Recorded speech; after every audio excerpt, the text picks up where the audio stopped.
New year ഡ്രൈവിന്റെ ഭാഗമായി പുതുക്കാട് പോലീസും dog സ്ക്വാഡും ചേർന്ന് നടത്തിയ പരിശോധനയിൽ അളഗപ്പ നഗറിൽ നിന്ന് 21 ലിറ്റർ മദ്യം പിടികൂടി. പോലീസിനെ കണ്ടോടിയ യുവാവിനെ പിന്തുടർന്ന് കഞ്ചാവ് ബീഡി പോലീസ് കണ്ടെടുത്തു.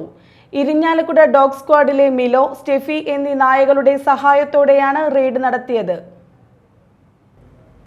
അളഗപ്പനഗർ കനാലിന് സമീപത്തെ വീട്ടുപറമ്പിൽ സഞ്ചികളിലാക്കി ഒളിപ്പിച്ചു വെച്ച 1/2 ലിറ്ററിൻ്റെ 42 കുപ്പി മദ്യമാണ് ഡോഗ് സ്ക്വാഡ് കണ്ടെത്തിയത്. പോലീസിനെ കണ്ട് പ്രതി ഓടി രക്ഷപ്പെട്ടു. ന്യൂ ഇയർ പ്രമാണിച്ച് വിൽപ്പനയ്ക്കായി സൂക്ഷിച്ച മദ്യമാണ് പോലീസ് പിടികൂടിയത്. ആമ്പല്ലൂർ കമ്മ്യൂണിറ്റി ഹാളിന് സമീപത്തു നിന്ന് പോലീസിനെ കണ്ട് ഒരു യുവാവ് ഓടി.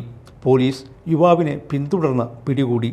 ഇയാളിൽ നിന്ന് കഞ്ചാവ് ബീഡി പോലീസ് കണ്ടെടുത്തു. പുതുവത്സര ദിനത്തിൽ മദ്യവും മയക്കുമരുന്നും ഉപയോഗിക്കുന്നത് കണ്ടെത്താനായാണ് ഡോഗ് സ്ക്വാഡിൻ്റെ സഹായത്തോടെ പോലീസ് സ്പെഷ്യൽ ഡ്രൈവ് നടത്തിയത്. ആമ്പല്ലൂർ, അളഗപ്പനഗർ, പാലിയേക്കര ടോൾ പരിസരം, പുതുക്കാട് റെയിൽവേ സ്റ്റേഷൻ എന്നിവിടങ്ങളിൽ സംഘം പരിശോധന നടത്തി. Puthukkad SHO UH Sunildas, SI KS Sooraj, special branch ASI Viswanathan, dog squad അംഗങ്ങളായ KK കൃഷ്ണകുമാർ, ബിപിൻദാസ് തുടങ്ങിയവർ പരിശോധനയ്ക്ക് നേതൃത്വം നൽകി. ഇരിഞ്ഞാലക്കുട ഡോഗ് സ്ക്വാഡിലെ മിലോ, സ്റ്റെഫി എന്നീ നായകളുടെ സഹായത്തോടെയാണ് റെയ്ഡ് നടത്തിയത്. Media time, Puthukkad.